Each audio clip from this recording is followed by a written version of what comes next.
네, 오늘 벌써 5번째 강의 시간이네요. 오늘 강의는 지난주에 말씀드린 것처럼 먼저 신해산 언약에 대해서 강의를 할 겁니다. 한 40분에서 50분 정도 신해산 언약에 대해서 먼저 강의를 할 거고, 그리고 이 언약을 유지할 수 있는 그 조건이라고 했었죠. 그 10계명에 대해서 이제 강의를 할 건데, 먼저 신해산 언약은 제가 한 40분에서 50분 정도 강의를 하는데, 특별히 이제 강의안은 없습니다. 그러니까 여러분들이 들으시면서 자유롭게 노트하시면 될 것 같아요. 그리고 신해산 언약은 강의안 이제 내보내 드릴 거고, 대신 작년에 제가 구약 신학 연구라고 하는 과목에서 딱 마침 그 10계명에 대해서 강의를 한 게 있는데, 제가 조금 전에 들어봤더니 너무 재밌어요. 그래서 요 영상을 함께 공유하는 것도 괜찮겠다 싶어서 두 번째 10계명에 대한 영상은 작년에 강의했던 그 영상을 여러분들에게 이제 보내드리도록 하겠습니다. 자, 신해산 언약에 대해서 이제 강의를 먼저 할게요. 출애굽기에 굉장히 다양한 주제들이 있다고 그랬죠. 먼저 1장부터 18장까지는 어떤 내용들이 있나요? 요셉을 알지 못하는 그 왕이 등장하면서부터 유아 살해 정책, 그 다음에 3장에 보면은 모세의 소명, 그리고 또 모세를 이제 하나님께서 바로 앞에 세우시면서 10가지 재앙, 그리고 홍해를 가르는 사건, 지난주 마지막 부분에 공부했던 마라의 쓴물 사건, 그리고 그 뒤에 나오는 먹을 것이 없어서 불평했더니 하나님께서 메추라기 하고 만나를 보내주시는 사건, 그리고 17장에 보니까 르비딤, 발음이 안 되냐, 르비딤에서 또 물이 없다고 불평하는 사건, 그리고 아말렉과의 전쟁, 이런 이제 쭉 이야기들이 진행이 됩니다. 그리고 25장 이후부터는 이제 성막을 짓는, 그렇죠? 성막을 짓는 이야기들이 나오죠. 자, 근데 이 많은 주제들이 1장부터 18장까지의 이 다양한 주제들, 그리고 25장 이후에 성막을 짓는 그 성막의 기구에 대해서 하나님께서 이제 쭉 규례를 주시는데, 이 모든 주제들, 이 모든 사건들이 무엇에 집중되어 있느냐? 바로 오늘 우리가 공부하게 될 출애굽기 19장에서 24장에 걸쳐 나타나는 신해산 언약을 중심으로 이 모든 주제들이 하나로 연결되어진다는 거예요. 일찍이 오래전부터 야곱의 70명의 가족이 애굽으로 이제 들어가는 입애굽이라고 할 수 있겠죠. 입애굽의 사건에서부터 시작해서 430여 년의 세월이 지나서 이제 모세를 통해서 애굽을 탈출하는 출애굽의 사건, 모든 것이 무엇을 위해서 이런 일들이 진행되어 갔느냐? 바로 19장에서 24장에 나타나는 신해산 언약을 위해서 이런 모든 일들이 이루어집니다. 그리고 이후에 일어나는 모든 이제 규례들과 이런 모든 역사들이 신해산 언약을 어떻게 지켜야 되느냐, 신해산 언약을 어떻게 유지할 수 있느냐, 그래서 하나님과의 관계가 어떻게 계속해서 좋은 관계로 유지할 수 있느냐, 이 주제를 가지고 이후의 모든 구약 성경의 그 이야기들이 진행이 되어갑니다. 신해산 언약은 굉장히 중요한 사건이에요. 획기적인 사건입니다. 그래서 이 신해산 언약에 대해서 간단하게 정의를 내린다면은, 자, 잘 들으세요. 하나님과 이스라엘과의 공적인 관계가 법적인 관계로 탈바꿈하는 사건이 바로 이겁니다. 자, 하나님과 이스라엘 백성들과의 공적인 관계가 이제는 법적인 관계로 이루어지는 사건이 바로 신해산 언약이다. 그래서 홍해를 건너고부터, 그 이전부터죠.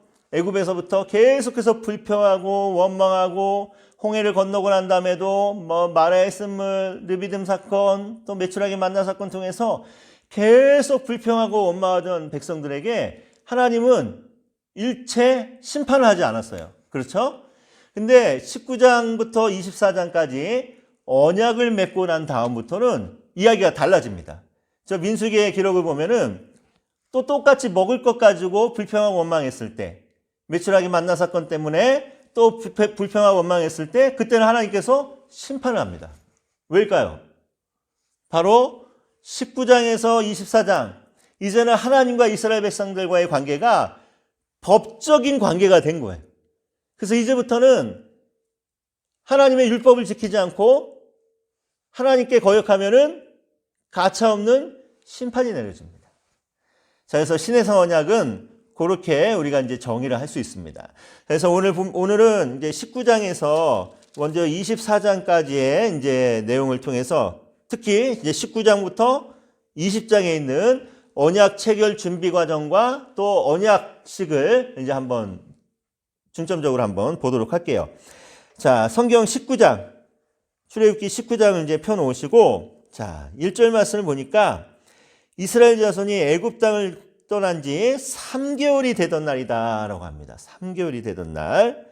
자, 성경에 3이라고 하는 숫자. 오늘 본문에서는 3개월도 나오고, 19장 중반부에 보면 11절에 보면은 이제 셋째 날을 기다리게 하는 이런 장면들이 나오는데, 성경에서 3이라고 하는 숫자, 또 3개월이라든가 뭐 3일이라든가 이런 이제 기한들이 나오면은 뭔가 새로운 역사가 시작되는 것을 이제 암시를 합니다. 자, 3개월이 지난 후에 드디어 이스라엘 백성들이 시내산 앞에 이제 도착을 합니다. 이제 드디어 하나님과 이스라엘 관계가 아주 특별한 관계가 되겠다라고 하는 것을 우리가 이제 눈치챌 수 있겠죠. 자, 그러고 나서 1절부터 6절까지는 이스라엘 백성들과 하나님과의 언약을 맺기 전에 하나님께서 너희들을 내가 어떻게 했다라고 하면서 이야기를 하십니다. 자, 어떻게 했나요? 4절 말씀 보니까 내가 애굽 사람에게 어떻게 행하였습니까? 어떻게 행했어요? 열재앙과 그리고 홍해에서 모든 애굽 군대를 다 빠져죽게 했죠. 그리고 내가 어떻게 독수리 날개로 너희를 업어 내게로 인도했음을 너희가 보았느니라. 자, 독수리 날개라는 의미가 뭘까요? 독수리 날개.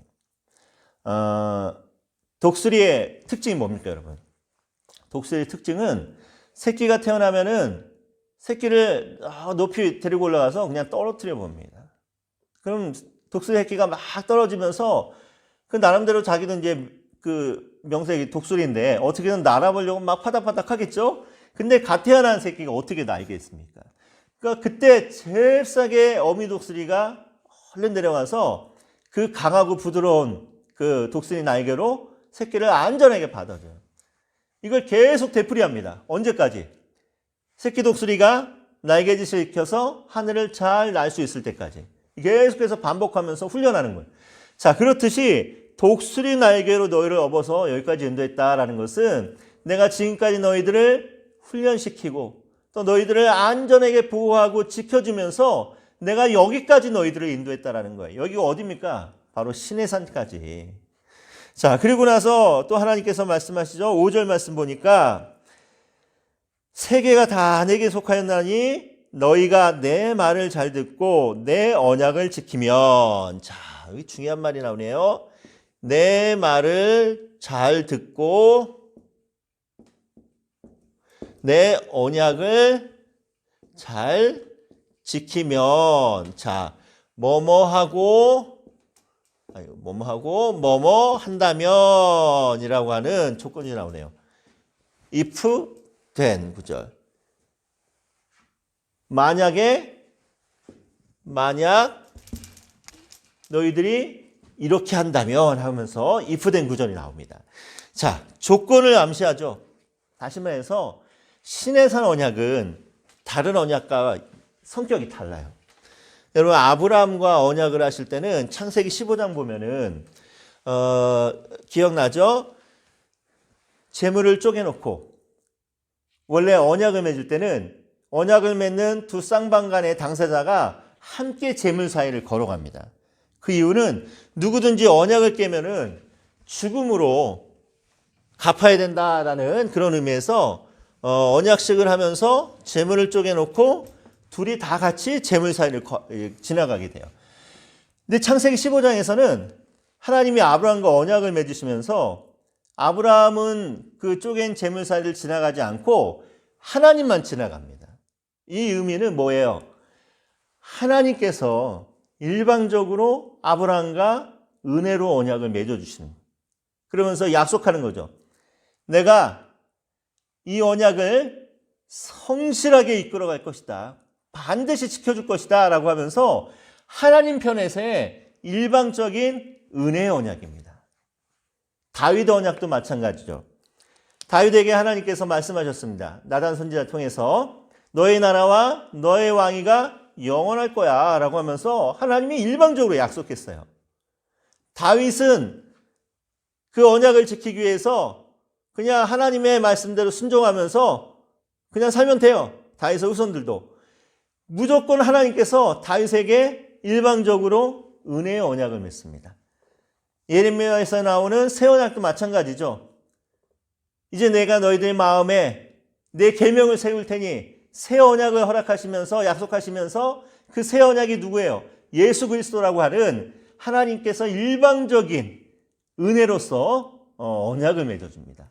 자, 근데 신해산 언약은 성격이 약간 달라요. 신해산 언약은 이스라엘 백성들과 하나님과의 조건적인 쌍방의 합의하에서 이루어진 조건적인 언약이라는 거예요. 자, 오늘 본문 말씀을 보면서 알 수 있듯이 만일 너희가 내 말을 잘 듣고 내 언약을 지킨다면 내가 이렇게 하겠다. 나는 너희들의 하나님이 될 것이고 너희들은 나의 사랑하는 백성이 될 것이다 라고 하면서 하나님이 이스라엘 백성들에게 언약의 조건을 제시합니다. 자, 그리고 나서 하나님이 뭐라고 얘기해서요? 뭘 이제 약속하냐면은 5절 후반부에 보니까 너희는 모든 민족 중에서 내 소유가 되겠고, 세굴라라고 하는 이제 뜻인데, 단어인데 아주 귀한 보물을 삼아주겠다라는 하나님께서. 그리고 또 뭐라고 약속합니까? 두 번째, 너희가 내게 대하여 제사장 나라가 되겠고. 여러분, 제사장이 뭐 하는 사람이에요? 제사가 드려질 때 이 제사가 하나님께 잘 올라갈 수 있도록, 연락될 수 있도록 제사의 모든 것을 주관하고 관장하는 사람이 제사장입니다. 그러니까 하나님과 이스라엘 백성과의 중재자 역할을 하는 사람이 제사장인 거예요. 근데 제사장 나라가 되게 하겠다라는 것은 어떤 의미예요? 이스라엘 백성들이 모든 열방과 하나님과의 관계를 다시 회복시킬 수 있는 그런 역할을 감당하는 제사장 나라가 되게 하겠다라고 얘기합니다. 그리고 또 거룩한 백성 삼겠다라고 얘기합니다. 자, 거룩하다, 카도시라고 하는 뜻이 구별되다, 따로 떼어놓다라는 뜻을 갖고 있습니다. 하나님께서 이스라엘 백성들을 특별히 구별하시고 따로 떼어놓고 특별히 사랑하시는 그런 이제 백성 삼아주겠다는 것과 동시에 이스라엘 백성들도 하나님의 백성으로서 이제는 하나님을 거룩하게 아주 특별하게 구별해서 하나님을 사랑하는 관계, 그래서 거룩한 백성 삼아주겠다고 합니다. 자, 이 세 가지의 공통점이 뭘까요? 너희들 나의 가장 귀한 보물 소유 삼아줄 거야. 너희들을 제사장 나라가 되게 할 거야. 온 열방 중에 너희들이 나의 특별한 거룩한 백성 되게 할 거야. 이 세 가지의 공통점은 뭔가요? 구별됨입니다. 구별됨. 한마디로 이거죠. 유치원에 많은 아이들이 있습니다. 근데 그 중에 유독 한 아이만 나에게 굉장히 구별되고 굉장히 특별한 존재야. 왜? 내 자식이니까. 그렇죠? 수많은 아이들이 있지만 다 예쁘고 귀엽지만 그 중에서도 아주 특별하게 구별된 아이 하나 있습니다. 나의 사랑하는 자녀. 그렇듯이 이스라엘 백성을 하나님께서 나의 아주 특별한 보물 소유 삼아주겠다. 너희들을 온 열방과 나를 연결시킬 수 있는 제사장 나라가 되게 하겠다. 너희들이 이 땅에 살아가면서 아주 특별한 구별된 나의 거룩한 백성 되게 하겠다라는 것은 너희들을 구별하겠다는 겁니다. 그러니까 너희들도 나를 어떻게 하라? 구별하라. 자, 신해산 언약의 핵심이자 조건성입니다. 하나님이 이스라엘 백성들을 특별하게 사랑한 것처럼 이제 이스라엘 백성들도 하나님을 특별하게 사랑하는 거예요. 자, 이런 이제 언약의 조건들을 이제 제시를 하고, 이제 구체적인 조건은 20장부터 23장에 나오는 십계명과 십계명에 따라서 이제 파생되는 여러 가지 이제 규례들이겠죠. 자, 19장 이제 좀 더 계속 갑니다. 자, 이렇게 하나님께서 1절부터 6절까지 너희들이 나에게 이런 존재야, 나도 너희들에게 이런 존재가 되고 싶어 라고 하면서 이제 말씀을 하셨고, 그리고 나서 백성들에게 모세를 통해서 백성들의 의견을 묻습니다. 동의를 구합니다. 7절, 8절 말씀 읽어볼게요. 모세가 내려와서 백성의 장로들을 불러 여호와께서 자기에게 명령하신 그 모든 말씀을 그들 앞에 진술하니, 8절, 백성이 일제히 응답하여 이르되 여호와께서 명령하신 대로 우리가 다 행하리이다. 모세가 백성의 말을 여호와께 전하매, 지금 모세가 하나님과 백성들 사이를 왔다 갔다 하면서 중개자 역할을 하는 거죠.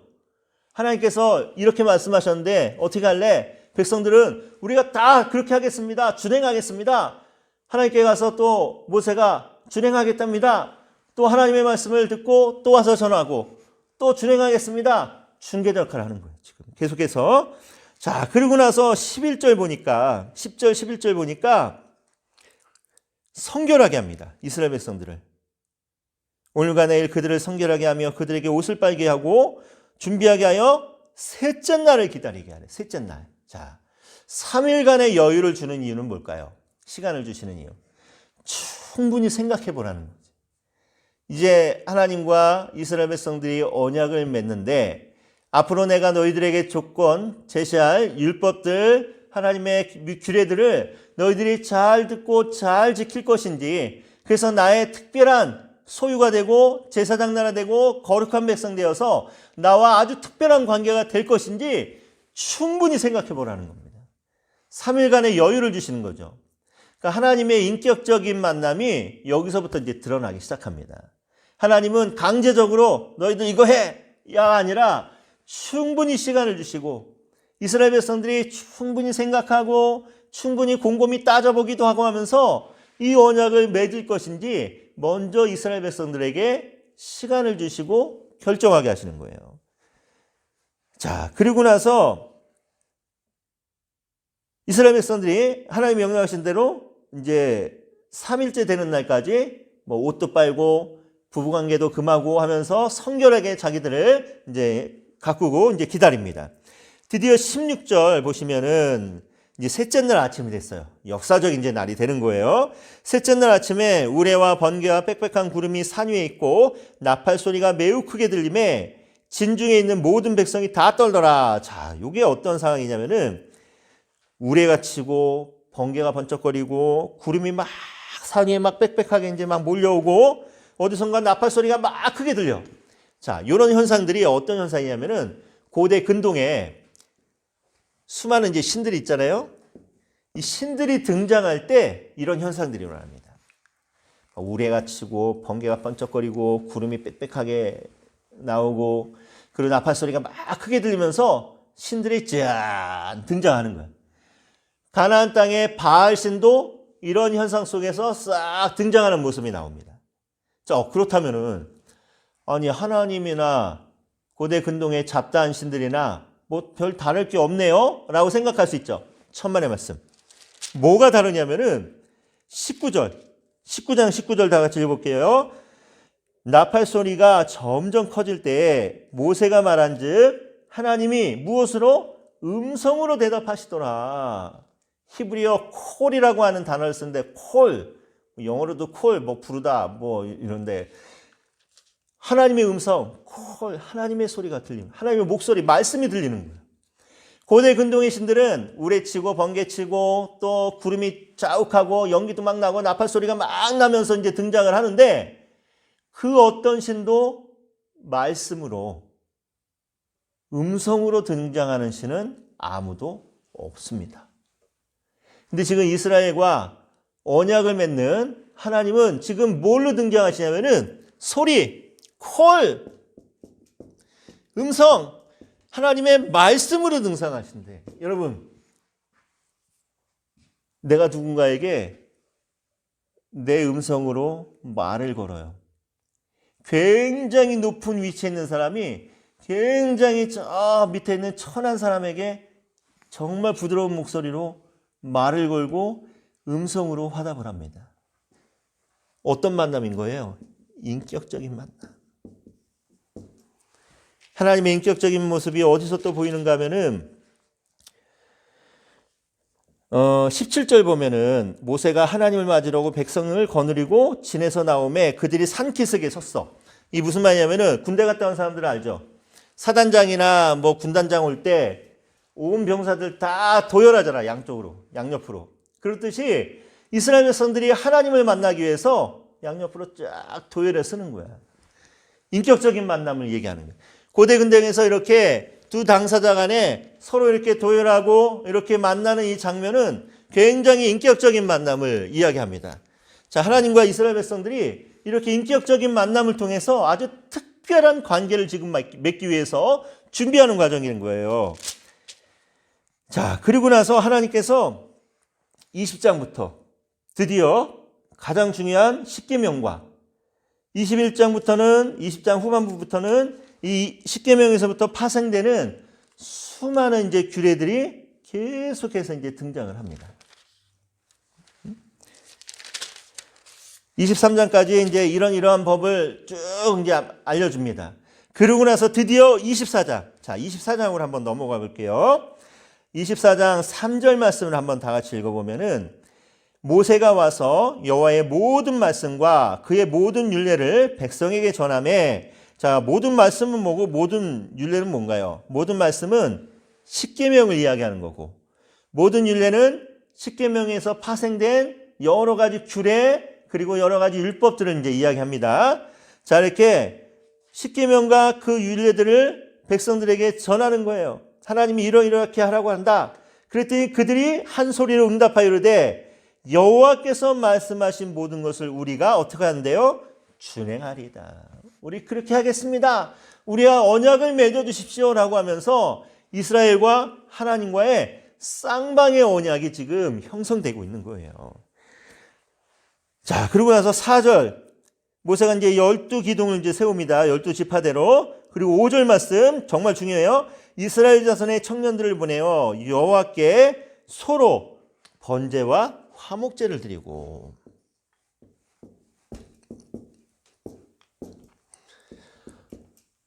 자, 다음 주에 레위기 이제 제사 공부하면서 아주 자세하게 공부를 할 텐데 먼저 잠깐 맛배기로 번제와 화목제를 드렸다고 합니다.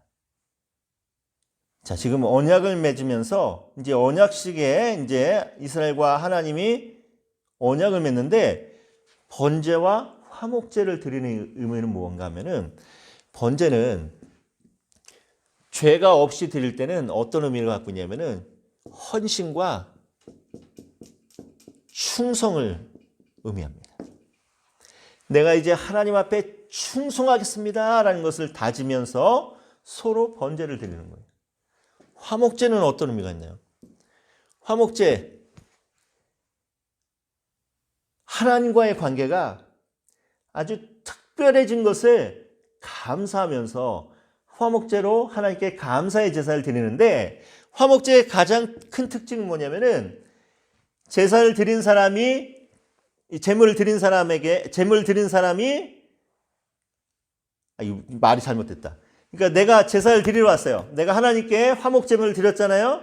그럼 하나님께서 그 제물의 일부분을 나에게 다시 돌려주시는 거예요. 제물의 일부를. 그래서 뭘 하냐면은 그 제물을 가지고 먹어요. 먹고 마시면서 잔치를 베풉니다. 일종의 결혼식으로 치자면은 결혼식 피로연을 여는 거야. 잔치를 여는 거야. 아주 특별한 날이기 때문에 기뻐하면서 즐거워하면서 공동 식사를 합니다. 자, 번제와 화목제를 드리면서 이제 드디어 이스라엘 백성들이 다짐하는 거예요. 내가 이제부터는 하나님만을 섬길 것이고 하나님만을 사랑할 것이고 하나님께서 말씀하신 모든 것을 우리가 다 지키겠습니다 라고 이제 고백을 합니다. 그럼 하나님은 이제 어떻게 말씀하시는 거예요? 이제부터 내가 너희들을 특별한 아까 말씀한 대로 소유 삼아줄 거고 제사장 나라가 되게 할 거고 거룩한 백성 되게 해서 나의 아주 특별한 백성 삼아주고 끝까지 너희들을 사랑할 거야. 너희들과 약속한 모든 것을 지켜갈 거야 라고 이제 약속을 합니다. 자, 그리고 나서 이제 또 중요한 의식 6절 말씀 읽어볼게요. 모세가 피를 가지고 반은 여러 양푼에 담고 반은 제단에 뿌리고 7절 말씀도 읽어볼게요. 언약서를 가져다가 백성에게 낭독하여 듣게 하니 그들이 이르되 여호와의 모든 말씀을 우리가 준행하리다. 또 한 번 우리가 준행하겠다 약속하네요. 8절 말씀 모세가 그 피를 가지고 백성에게 뿌리며 이르되 이는 여호와께서 이 모든 말씀에 대하여 너희와 세우신 언약의 피니라. 자, 소제, 번제와 참, 화목제, 제사를 지내는 것과 동시에 정말 중요한 사건이 나옵니다. 자, 언약의 피.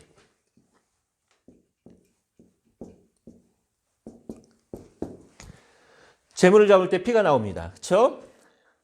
양풀에 담아요. 반은 제단 사면에 뿌립니다. 그리고 지금 반은 어떻게 했어요? 8절에 보니까 백성에게 뿌리며 이르되 이는 여호와께서 이 모든 말씀에 대하여 너희와 세우신 언약의 피니라. 자, 피를 양푼에 담아갖고 반은 제단에 뿌리고 반은 백성들에게 뿌렸다는 의미는 이제는 이 피로써 맺어진 언약이라는 거예요. 아브라함 언약에서는 하나님만 혼자 제물 사이를 지나가시면서 하나님만이 신실하게 이 약속을 지키겠다고 약속합니다. 아브라함이 할 것은 아무것도 없습니다. 그냥 믿고 기다리면 되는 거예요. 근데 신의 언약에서는 똑같이 이 언약의 피를 반은 제단 하나님께 뿌리고 반은 백성들에게 뿌리면서 이제는 누구든지 이 언약을 깨면은 피로서 생명으로서 대신해야 된다라고 하는 쌍방의 조건적인 언약이 성사가 되는 거예요. 그리고 나서 11절 하나님이 이스라엘 자손들의 존귀한 자들에게 손을 대지 아니하셨고 그들은 하나님을 뵙고 먹고 마셨더라. 아까 우리 화목제에 잔치를 여는 거예요. 이제 정말 우리가 하나님과 아주 특별한 관계가 됐어 라고 하면서 하나님 앞에서 먹고 마시면서 잔치를 베풉니다. 자, 이로 인해서 뭐가 이제 이루어졌냐면은 드디어 하나님과 이스라엘 백성들이 언약 관계가 된 거예요. 특히 신의 언약은 어떻게 표현하냐면은 하나님과 이스라엘의 결혼식이라고 얘기합니다. 신랑이 되신 하나님, 신부 되신 이스라엘이 결혼하면서 서로에게 약속하는 거야. 하나님은 이제 이스라엘 백성들만 극진히 아끼고 사랑하면서 보호해 줄 것이고 이스라엘 백성들은 이제는 누구만 사랑하고 바라봐야 돼? 신랑 대신 하나님만. 그래서 신의 언약은 이스라엘과 하나님과의 결혼식으로 이제 많이들 표현을 합니다. 자, 이렇게 이스라엘과 하나님이 아주 특별한 관계가 되어서 신랑과 신부가 되어서 이제 평생을 이제 행복하게 살아가겠다라고 다짐을 했어요. 자, 그래서 하나님께서 주시는 것이 무엇이었냐면은 20장에서 23장에 걸쳐 나타나는 율법, 십계명과 그에 따른 모든 율례들, 규례들을 하나님이 주십니다. 자, 그래서 십계명을 비롯해서 이 모든 율법들은 뭐예요? 하나님과 이스라엘과의 언약 관계를 유지시킬 수 있는 조건이거든요. 조건. 그래서 이스라엘 백성들 이제부터 뭘 잘 지키면 돼요? 율법을 잘 지키면서 하나님을 사랑하면은 하나님과 이 특별한 관계, 이 아름다운 관계가 영원히 지속되는 거야. 영원히. 자, 그런데 이스라엘 백성들이 어떤 짓을 합니까? 모세가 이제 언약식을 마치고 나서 또 하나님의 산에 올라가서 하나님을 만나는 시간, 한 40일 정도의 시간이 됐죠? 40일이 지나도 이스라엘 백성들이 모세가 내려오지 않으니까 이스라엘 백성들이 아론에게 찾아가서 따집니다. 32장. 자, 32장을 보면은 백성들이 모세가 더디 내려옴을 보고 아론에게 찾아갑니다. 우리를 인도해낸 우리의 신과 도대체 모세는 어디 간 거야? 라고 하면서 막 난리를 칩니다. 분위기가 굉장히 삭막하고 살벌했던 것 같아요. 자, 그랬더니 아론이 겁이 나갖고 지금 뭘 하냐면은 2절 말씀 보니까 32장 2절 읽어볼게요. 아론이 그들에게 이르되 너희의 아내와 자녀의 귀에서 금고리를 빼어 내게로 가져오라. 너네들 금붙이 다 가져와 라고 얘기합니다. 그래서 백성들이 다 금붙이를 아론에게 가져왔어요. 그랬더니 4절 아론이 그들의 손에서 금고리를 받아 부어서 조각칼로 새겨 송아지 형상을 만드니 아주 정성스럽게 이 금붙이를 모아갖고 막 깎고 자르고 붙이고 해갖고 금송아지 형상을 만든 거야. 그러고 나서 이스라엘 백성들에게 그 송아지를 딱 주면서 뭐라고 얘기합니까? 이스라엘아, 이는 너희를 애굽 땅에서 인도해낸 너희의 신이로다 라고 얘기합니다. 너희의 신이로다. 야, 이게 엄청난 일이에요. 엄청난 사건입니다. 자, 왜 엄청난 사건이냐면은, 자, 그 다음 문제를 이제 볼게요. 5절, 6절 보니까 아론이 보고 그 앞에 제단을 쌓습니다. 자, 제단을 쌓으니까 6절 이튿날에 그들이 일찍 일어나서 뭐예요? 번제를 드리고 화목제를 드리네. 어머나.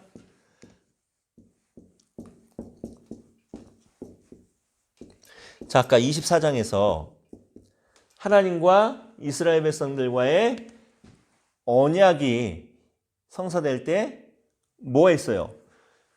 번제를 드리고 화목제를 드렸다고 그랬죠. 번제가 어떤 의미였다고 그랬죠? 충성하겠습니다. 하나님 앞에 헌신하겠습니다. 화목제는 어떤 의미라고 했죠? 이제 특별한 관계가 된 것을 너무 감사하면서 피로연을 여는 거라고 했죠. 잔치를. 자, 그러고 나서 그 뒤에 뭐라고 얘기합니까? 6절 후반부에 보니까 백성이 앉아서 먹고 마시며 24장에서 하나님과 언약을 맺고 나서 백성들이 하나님 앞에서 먹고 마시는 것처럼 지금 금송아지 앞에서 황금송아지 앞에서 뭐 하는 거예요? 이제는 황금송아지님께 충성하겠습니다. 황금송아지님과 이제 특별한 언약을 맺어서 우리가 특별한 관계가 됐으니까 우리가 기뻐하면서 잔치를 베풉니다 라고 하면서 먹고 마셨어. 그러고 나서 한 가지 더 붙였네. 일어나서 어떻게 해요? 뛰놀더라. 요거는 아까 24장에 없었던 표현이었죠. 일어나서 뛰놀더라. 뭐 이게 확실한 근거가 있는지는 모르겠지만 많은 분들이 일어나 뛰놀더라라고 하는 이 표현을 어떻게 이야기하냐면은 그 당시 이제 우상들에게 제사를 지내고 나서 어떤 우상들은 제사가 끝나고 난 다음에 그룹 성관계를 갖는 그런 아주 난잡한 신들이 있었습니다. 일어나서 뛰놀더라라고 하는 이 단어가 바로 그 집단 성관계를 의미하는 것이 아니겠는가라고 이제 보는 분들이 있어요. 자, 어쨌거나 지금 문제가 뭐냐면은 이 황금송아지 사건은 그냥 단순한 우상숭배 사건이 아니라는 거예요. 아까 24장에서 우리가 확인했듯이 어떻게 했어요? 번제 드리고 화목제 드리고 피를 막 뿌리고 하나님과 특별한 관계를 맺었습니다. 언약을 맺은 거예요. 근데 그러고 나서 32장에 황금송아지를 섬긴다는 것은 황금송아지하고 번제 드리고 화목제 드리고 먹고 마시고 뛰놀고 아마 여기 나오는 피도 기록은 되지 않았지만 지들끼리 또 막 나눠서 뿌렸겠죠? 하나님과의 언약을 파기하고 누구하고 언약을 맺는 거야? 황금송아지하고. 황금송아지랑 언약을 맺는 엄청난 사건입니다. 한마디로 해서 남편 대신 하나님을 버리고 외간 남자인 황금송아지와 바람을 피는 거라는 거지. 이 엄청난 사건입니다. 단순한 우상숭배가 아니라 뭐라는 고 거예요? 지금까지 우리를 인도하시는 하나님, 아까 19장에 보니까 내가 너희를 위하여 애굽에 행한 일과, 그쵸? 그 많은 일들, 10가지 재앙과 홍해의 기적과 그런 모든 것들, 그리고 독수리 날개로 업어서 너희들을 인도했다 라고 말씀하셨는데, 지금 이스라엘 백성들이 뭐라고 그러는 거야? 아니야, 황금 송아지가 우리를 여기까지 인도한 거야. 황금 송아지가 우리를 애굽에서부터 구원해낸 거야 라고 하면서 황금 송아지에게 하나님의 모든 은혜와 능력과 사랑을 황금 송아지에게 다 돌리는 거예요. 아주 심각하죠, 이거. 자, 그런데 또 한 가지 보세요. 황금 송아지라는 것이 애굽을 비롯해서 고대 근동에서 굉장히 대표적인 우상이었습니다. 애굽에서 섬기던 힘과, 그렇죠? 송아지 하면, 소하면 힘이 상징되잖아요. 힘과 능력을 상징하는 그런 동물이 바로 송아지, 소였습니다. 자, 애굽에서부터 섬기던 황금 송아지를 시내산에서 언약을 맺고 하나님과의 언약을 파기하고 황금 송아지와 언약을 맺었다는 것은 지금 이스라엘 백성들이 몸은 애굽을 떠나서 하나님이 약속하신 가나안 땅으로 가고 있지만 지금 마음은 계속 어디에 머물러 있는 거야? 아직도 애굽을 탈출하지 못하고 마음은 계속해서 애굽에 남아 있으면서 애굽에서 먹던 고기와 음식들을 그리워하듯이 애굽에서 섬기던 황금 송아지를 그리워하면서 마음은 아직도 하나님의 백성이 되지 못하고 양다리를 걸치고 있다는 거지. 여러분, 오늘도 우리가 그럴 때가 얼마나 많이 있습니까? 우리가 하나님의 백성이라고 얘기하면서도 세상에 한 걸음, 하나님께 한 걸음 양다리를 거쳐놓고 살아갈 때가 얼마나 많이 있습니까? 이스라엘 백성들이 지금 황금 송아지, 애굽에서 섬기던 황금 송아지를 생각하면서 아직도 하나님의 백성이 되지 못한 채 지금 광야에서 아직도 이들의 신앙이 영적으로 방황하고 있다는 거예요. 자, 이 사건을 통해서 하나님께서 어떻게 하십니까? 다 죽여버리라고 하죠. 근데 참 신기해요. 자, 하나님께서 7절 말씀을 보니까 뭐라고 얘기하시냐면은 여호와께서 모세에게 이르시되 너는 내려가라. 내가 애굽 땅에서 인도하여 낸 너의 백성이 부패했다라고 얘기합니다. 근데 하나님께서 저 출애굽기 저 앞부분에 보면은 모세를 통해서 뭐라고 얘기하시냐면은 모세야, 너는 가서 나의 백성을 이끌고 가라라고 하면서 나의 백성이라고 말씀하십니다. 근데 지금 언약을 맺고 난 다음에 황금 송아지를 섬긴 이 사건을 통해서는 지금 뭐라고 그래요? 너 내 백성 아니야. 네가 인도해낸 너의 백성이 부패했다라고 하면서 하나님께서 이스라엘 백성들을 버리시는 거예요. 왜? 아까 말했죠. 언약이 뭐였어요? 시내산 언약의 그 정의. 하나님과 이스라엘과의 공적인 관계가 법적인 관계가 되는 사건이었다고 그랬죠. 이제 법적인 관계였던 이스라엘과 하나님과의 관계가 이스라엘의 배신으로, 반역으로 언약이 파기되니까 이제는 더 이상은 내 백성이 아니라는 거예요. 오늘 우리가 하나님께 이러한 심판의 메시지를 들을 수도 있습니다. 저나 여러분들이나 다 하나님께서 부르시고 선택하신 정말 하나님의 귀한 일꾼들이죠. 이것만큼 영광스러운 일이 어디 있습니까, 여러분? 비록 우리가 여러분들도 목회자고 하니까, 제 후배 목회자니까 이렇게 얘기하지만 우리가 솔직히 목회자의 가오가 있는 사람들인데, 그렇죠? 목회자의 가오라는 게 뭡니까? 내가 목사네, 내가 교육자네, 이런 쓸데없는 권위의식 말고 내가 하나님의 이 귀한 사명을 감당하는, 비록 세상적으로는 부하지 못하고 세상적으로는 명예롭지 못한다 할지라도 내가 하나님께서 나에게 맡겨주신 이 귀한 사명을 감당하는 하나님의 종이라고 하는 이런 자부심, 이게 목회자의 가오잖아요. 그렇죠? 근데 이런 가오가 있는 사람들인데 우리가 때로는 목회자의 양심을 팔아먹을 때가 얼마나 많이 있냐는 거예요. 여러분, 그러면 안 됩니다. 우리가 어떠한 상황 속에서든지 우리는 하나님의 일을 하는 사람들, 하나님의 말씀을 대언하고 하나님께서 우리에게 허락하신 귀한 영혼들을 돌보는 사람들이라는 것, 우리가 이거 잊으면 안 됩니다. 여러분들 제가 목회하면서 많은 이제 동료 교역자들, 선후배 목회자들을 이제 많이 봤는데 어떤 사람들은 그 돈 있는 집, 힘 있는 집만 열심히 찾아다니는 목회자들도 있습니다. 정말 부끄럽습니다. 창피합니다. 여러분 그래서는 안 된다라는 거예요. 여러분들 항상 우리는 하나님 앞에 보시기에 하나님 보시기에 부끄러움이 없이 살아가는 정말 목회자다운 모습으로 살아가길 바랍니다. 오늘 이스라엘 백성들이 하나님을 버리고 황금 송아지와 언약을 맺는 것. 우리가 목회자로 살아가면서 하나님께서 우리에게 감당하게 하신 이 귀한 사명을 내버리고 그저 나의 유익을 쫓아 살아간다면은 황금 송아지 섬기는 사람들과 우리가 다를 게 뭐 있습니까? 그때 나의 백성이 아니라 너의 백성이라고 말씀하셨던 하나님이 오늘 우리에게도 이와 같이 말할 수 있다는 거예요. 우리에게 이런 끔찍한 메시지를 주실 수도 있다는 겁니다. 우리 정신 바짝 차려야 됩니다. 자, 그런데 모세의 중보 기도로 인해서 3,000명의 우상 숭배자들만 처형을 당하고 이 사건이 이제 마무리가 돼요. 자, 그런데 정말 큰 은혜가 뭐냐면은 34장이에요. 34장. 34장에 보니까 34장 1절 보니까 1절 다 같이 읽어볼게요. 여호와께서 모세에게 이르시되 너는 돌판들을 처음 것과 같이 다듬어 만들라. 내가 깨트린 처음 판에 있던 말을 내가 그 판에 쓰리니. 모세가 황금 송아지 섬기는 사람들을 보고 십계명 두 돌판 받고 내려오다가 돌판을 깨트렸습니다. 너무 화가 나왔고 십계명 두 돌판을 깨트렸다는 의미는 하나님과 이스라엘과의 언약이 깨졌다라는 거예요. 이스라엘의 반역으로. 자, 이렇게 파기된 언약을 하나님께서 지금 34장에서 다시 세워주시는 거예요.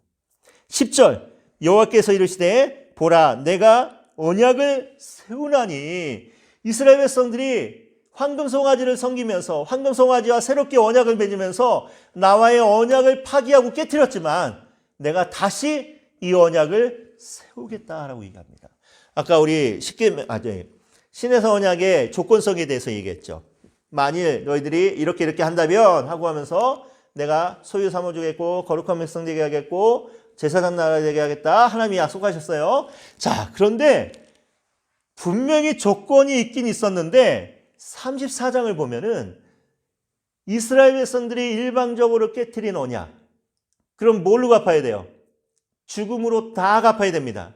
근데 하나님께서 이스라엘 백성들에게 다시 은혜를 베푸셔서 다시 언약을 세우시는 거야. 비록 표면적으로는 쌍방 간의 조건을 가진 쌍방적인 언약인 것 같지만 결국은 하나님의 일방적인 언약이, 일방적인 은혜가 이스라엘 백성들의 앞으로의 모든 역사를 이끌어 가시더라는 겁니다.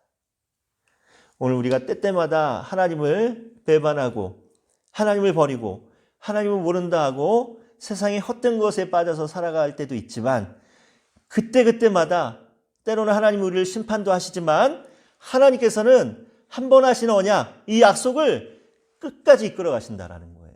그래서 오늘 우리에게 소망이 있고 그래서 오늘 우리가 지금 이 순간도 하나님의 은혜 가운데 살아가는 사람인 줄 믿습니다.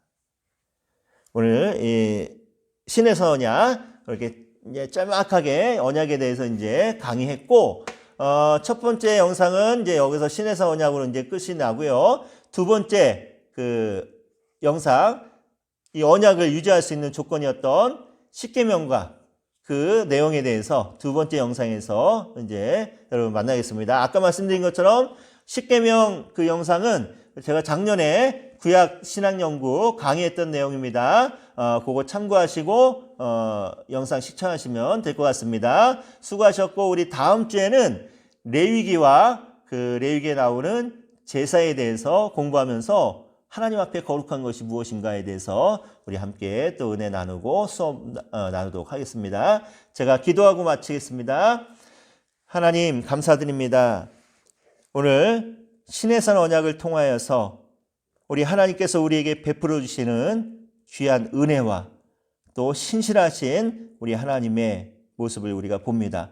우리 하나님 함께하여 주셔서 우리가 평생을 살아가면서 주님께 부름받은 사명자로서 또 사역자로서 하나님 앞에 부끄러움 없게 도와주시고 오직 우리 하나님만을 바라보며 나가는 믿음의 우리 동역자들 될 수 있도록, 사역자들 될 수 있도록 축복하여 주시옵소서. 또 이후에 시청하는 또 십계명 영상을 통하여서도 우리 하나님 많은 은혜 받게 하시고 도전 받게 하셔서 이 귀한 말씀 통하여서 우리 하나님의 귀한 사명 또한 감당하기에 부족함이 없도록 늘 항상 지켜주시고 인도하여 주시옵소서. 모든 것 주님께 맡기고 예수님의 이름으로 기도드렸습니다. 아멘. 수고하셨고요. 십계명 영상도 또 잘 시청하시기 바랍니다. 감사합니다.